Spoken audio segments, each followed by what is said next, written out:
We face one of the most difficult moments in our history, in my view. 4 historic crises all at the same time. The worst pandemic in 100 years that's already killed nearly 200,000 people and counting. The worst economic crisis since the Great Depression that's cost tens of millions of American jobs and counting. Emboldened white supremacy unseen since the 60s, and a reckoning on race that's long overdue. And undeniable acceleration of the punishing reality of climate change on our planet and our people, on the lives and livelihoods, which I'd like to talk about now. Jill and I continue, as I suspect all of you do, is pray for everyone in California, Oregon, and Washington, and across the West as these devastating wildfires rage on, just as we hold them in our hearts, those who have faced the hurricanes, tropical storms off our coast of Florida, North Carolina, or like parts of New Orleans that, in fact, have just been issued an emergency evacuation order for Hurricane Sally. Floods and droughts across the Midwest, the fury of climate change everywhere, all this year and right now. We stand with our families who have lost everything, the firefighters, the first responders, risking everything to save others, and the millions of Americans caught between relocating during a pandemic or staying put as ashes and smoke pollute the air they breathe. Just think about that. People are not just worried about raging fires. They're worried about the air they breathe, about the damage to their lungs. Parents are already worried about COVID-19 for their children when they're indoors, and now they're worried about asthma attacks if their kids are outside. Over the past 2 years, the total damage from wildfires has reached nearly $50 billion in California alone. $50 billion. This year alone, nearly 5 million acres have burned across 10 states, more acreage than the entire state of Connecticut. And it's only September. California's wildfire season typically runs through October. Fires are blazing so brightly, smoke reaching so far, NASA satellites can see them 1 million miles away in space. The cost of this year's damage will again be astronomically high. But think of it from the view on the ground, in the smoldering ashes. Loved ones lost, along with the photos, the keepsakes, all the memories. Spouses and kids praying each night for their firefighter husband, father, wife, and mother. Will they come home? Entire communities destroyed. We have to act as a nation. It shouldn't be so bad that millions of Americans live in the shadow of an orange sky and they're left asking, is doomsday here? And I know this feeling of dread and anxiety extends well beyond the fires.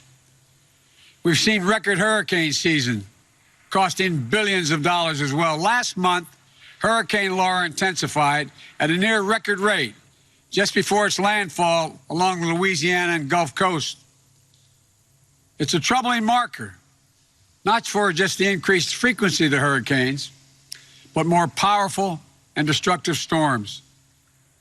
They're causing record damage after record damage to people's homes, lives, and livelihoods. And before it intensified and hit the Gulf Coast, Laura ravaged Puerto Rico, where 3 years ago, Hurricane Maria, our fellow Americans there are still recovering from its damage and devastation. Think about that reality. Our fellow Americans are still putting things back together from the last big storm as they face the next one. We've also seen historic flooding in the Midwest, often compounding the damage delivered by last year's floods that cost billions of dollars in damage. Many of you traveled through the Midwest with me on that bus tour, and you saw it. this past spring in Midland, Michigan, experienced a flood so devastating with deadly flash flooding, overrunning dams and roadways that it displaced 10,000 residents. It was considered once in a 500-year weather event. But those once in many generation events, they're now happening every year. The past 10 years were the hottest decade ever recorded. The Arctic is literally melting. Parts are actually on fire. What we're seeing in America, in our communities, is connected to all of this. With every bout with nature's fury caused by our own inaction on climate change, more Americans see and feel the devastation, whether in a big city, small towns, on coastlines, or in farmlands. It's happening everywhere, and it's happening now, and it affects us all. Nearly 200 cities, not Republican or Democratic cities, 200 cities are experiencing the longest stretches of deadly heat waves in 50 years. It requires them to help their poor and elderly residents adapt to the extreme heat to simply stay alive, especially in the homes without air conditioning, which many don't have. Our family farmers in the Midwest are facing historic drought. Those follows record floods and hurricanes, sped by windstorms all this year. The speed of those windstorms has been incredible when you saw it on television or saw it in person. It's ravaged millions of acres of corn, soybeans, and other crops. Their very livelihoods, which sustain their families and our economy for generations, is now in jeopardy. How do they pay their bills this year? What will be left to pass on to their kids? And none of this is happening in a vacuum. A recent study showed air pollution is linked with increased risk of death from COVID-19. Our economy can't recover if it can't build back. With more resiliency, more ability to withstand extreme weather that will only come with greater frequency and intensity. The unrelenting impact of climate change affects every single solitary one of us.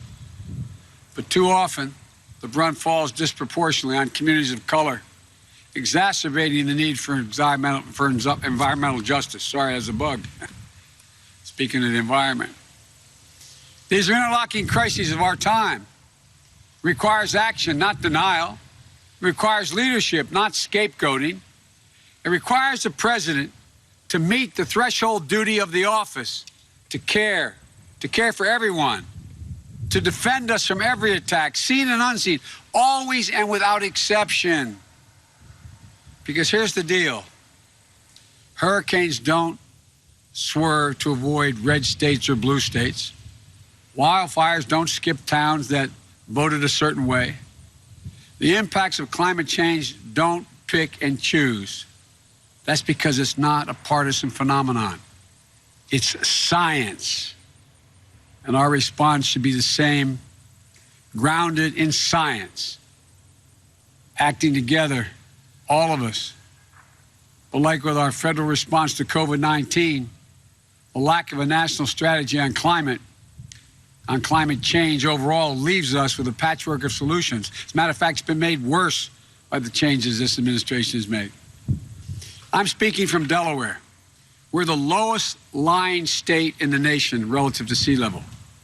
Where just last week, Delaware State Attorney General sued 31 big fossil fuel companies, alleging that they knowingly wreaked havoc and damage on our climate. Damage that is plain for everyone to see but the president. And as he flies to California today, we know he has no interest in meeting this moment. We know he won't listen to the experts or treat this disaster with the urgency it demands, as any president should do during a national emergency. He's already said he wanted to withhold aid to California. to punish the people of California because they didn't vote for him. This is another crisis he won't take responsibility for. The West is literally on fire, and he blames the people whose homes and communities are burning. He says, quote, "You gotta clean your floors, you gotta clean your forest." This is the same president who threw paper towels on the people of Puerto Rico instead of truly helping them recover and rebuild. We know his disdain for our own military leaders and our veterans. Just last year, the Defense Department reported that climate change is a direct threat to more than 2/3 of the military's operationally critical installations. That's what the military warned him.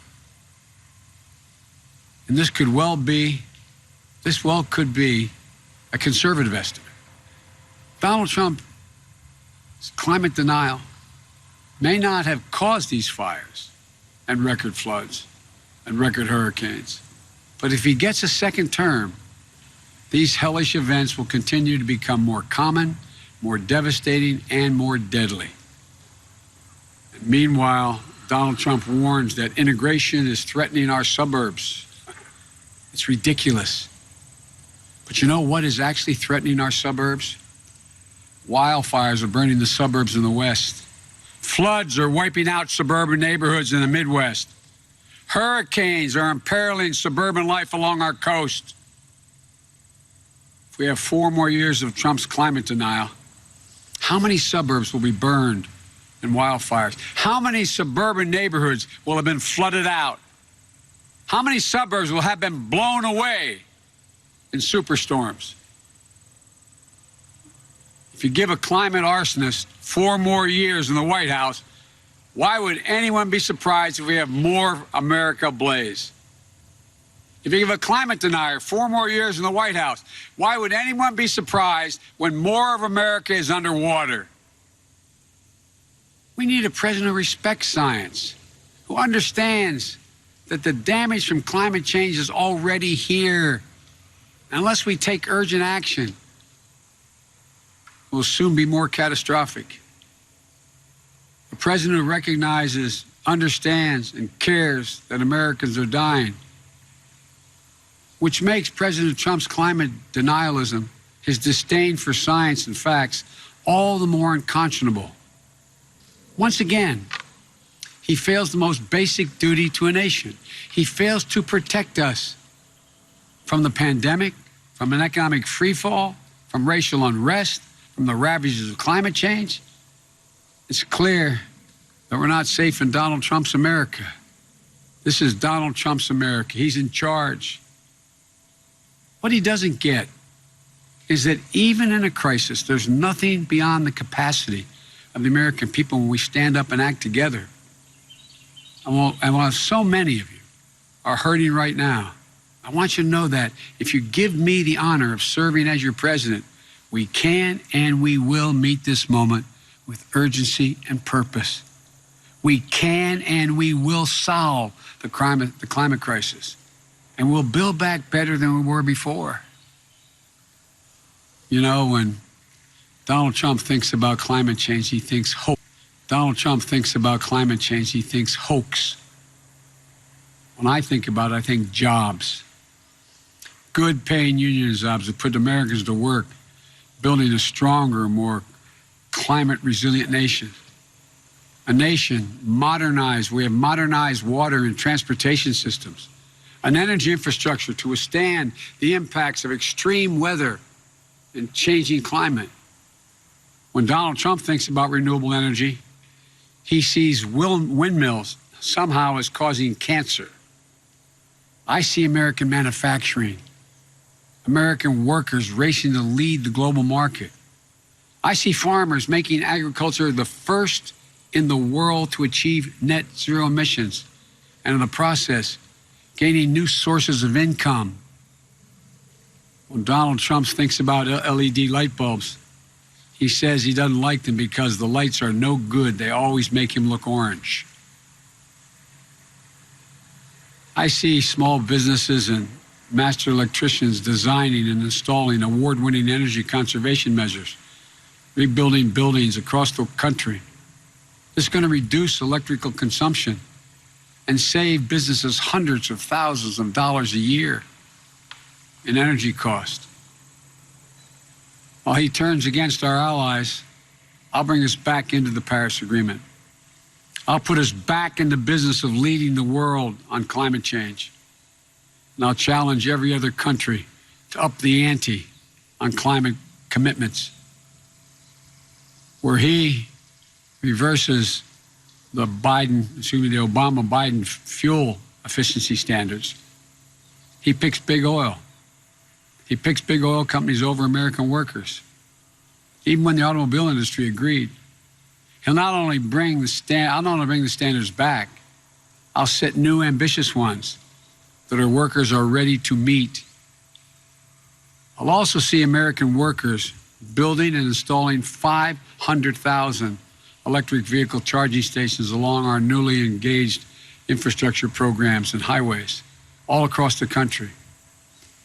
I see American consumers switching to electric vehicles through rebates and initiatives. Not only that, the United States owns one of them and maintains an enormous fleet of vehicles. And we're going to harness the purchasing power of our federal government to make sure we're buying electric vehicles that are made and sourced by union workers right here in the United States of America.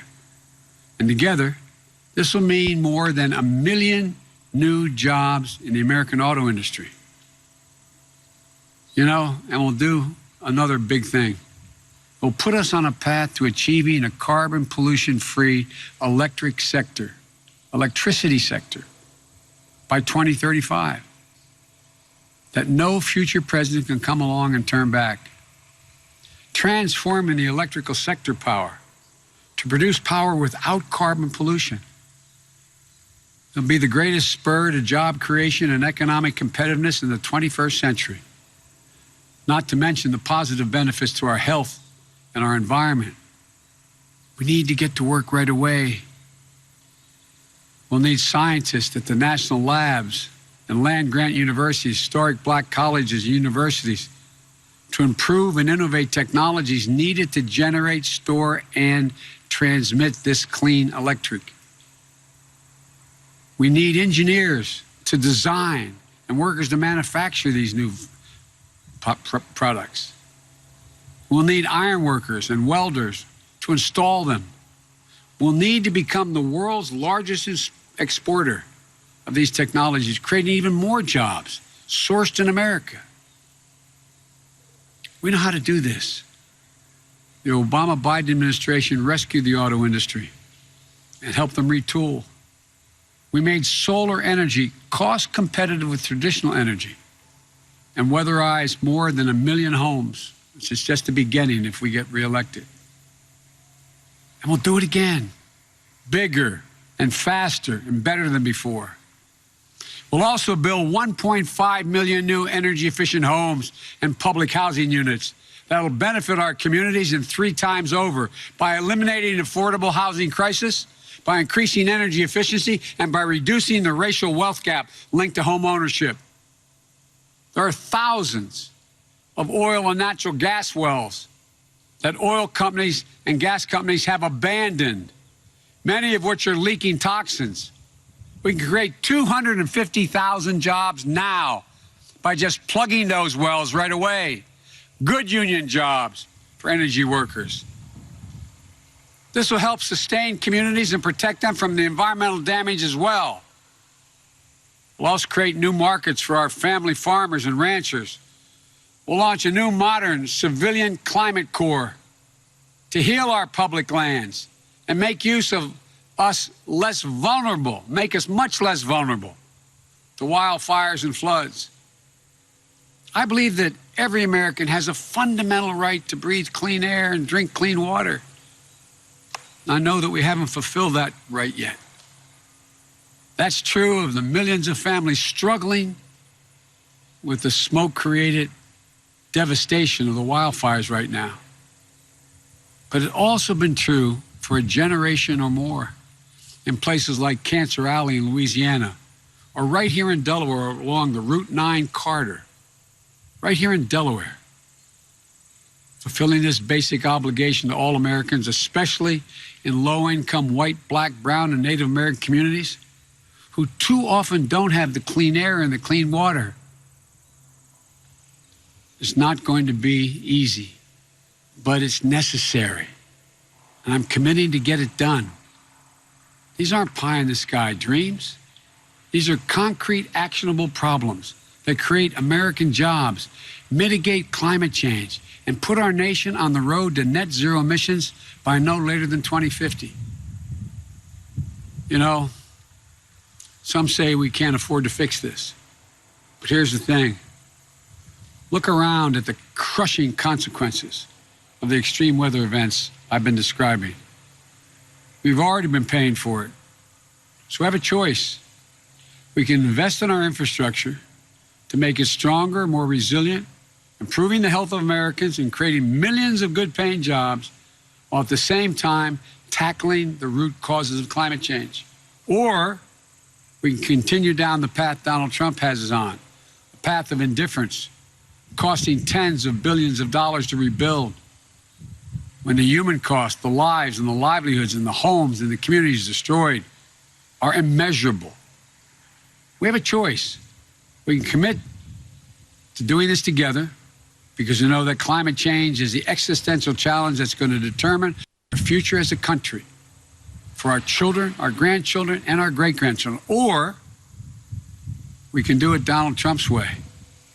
Ignore the facts, deny reality, which amounts to a full surrender and a failure to lead.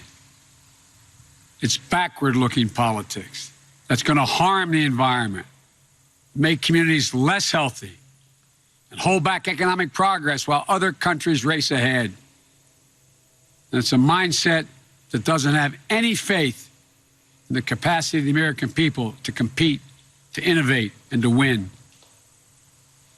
Like the pandemic, dealing with climate change is a global crisis. That requires American leadership. It requires a president for all Americans. So as the fires rage out west on this day, our prayers remain with everyone under the ash.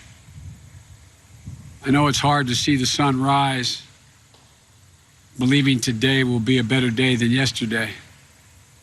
Americans face this historic inflection point, a time of real peril, but also a time of extraordinary possibilities. I'm confident. I know we can do this. We will do this. This is the United States of America. We've seen the light through the dark smoke. We never give up. Always, without exception, every time we succeed when we try. May God bless our firefighters and keep them safe, and our first responders. May God protect our troops. Thank you very much. I'm anxious to hear what the President had to say. I'm Egberto Willies, host of Politics Done Right, an independent news program. I post several news videos of interest every day. I ask you so kindly to subscribe to my channel, and please leave me some comments. Thank you very much.